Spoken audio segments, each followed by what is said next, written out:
வாய்க்குள்ளே முளைச்சிருக்கு. ஆனால் ஒவ்வொரு நாளும் இந்த மேலால் நுள்ளுங்கோ எல்லாம் அது மேலால் நுள்ளுங்கோ அது பேருந்து கட்டடிச்சு வரும்.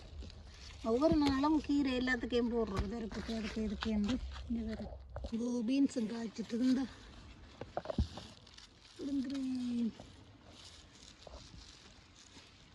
அப்போ இன்றைக்கு பீன்ஸு எல்லாத்தையும் காட்டுறதுன்னா கிடக்கு 4-5. இப்போ இதுக்கு 2 சும்மா சேர்த்து காய்ச்சுவோம். தக்காளியும் காய்ச்சிட்டு சும்மா உண்டு காயில் காய்ச்ச ஆசை தானே. பின்ன இந்த புடுங்குறேன் காய்ச்சி விட்டது. சரி வெந்தயமும் வெளிக்கும் 3ஆம் தரம் வெந்தயம் அங்கே போட்டு வச்சுக்கலாம். பேருங்கோ நல்லா சிங்க கழுவி போட்டு உப்பு போட்டு எல்லாத்தையும் கழுவுங்க.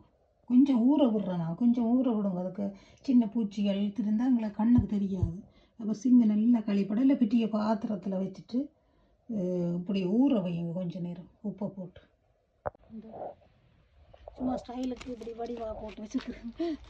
இதெல்லாம் சும்மா விருப்பம் என்ன. 2ஆம் தரம் 3ஆம் தரம் ஒரு 10 குழாம் 3 பவுன் வரும் ஸ்ரீலங்காவில் இல்லை லண்டனில். இப்போ அது என்ன தெரிஞ்சு பாருங்க. எல்லாம் முண்டைக்கு எடுத்தது எல்லாம் வெட்டியாச்சு. பார்த்தீங்களா வெங்காயப்பூ.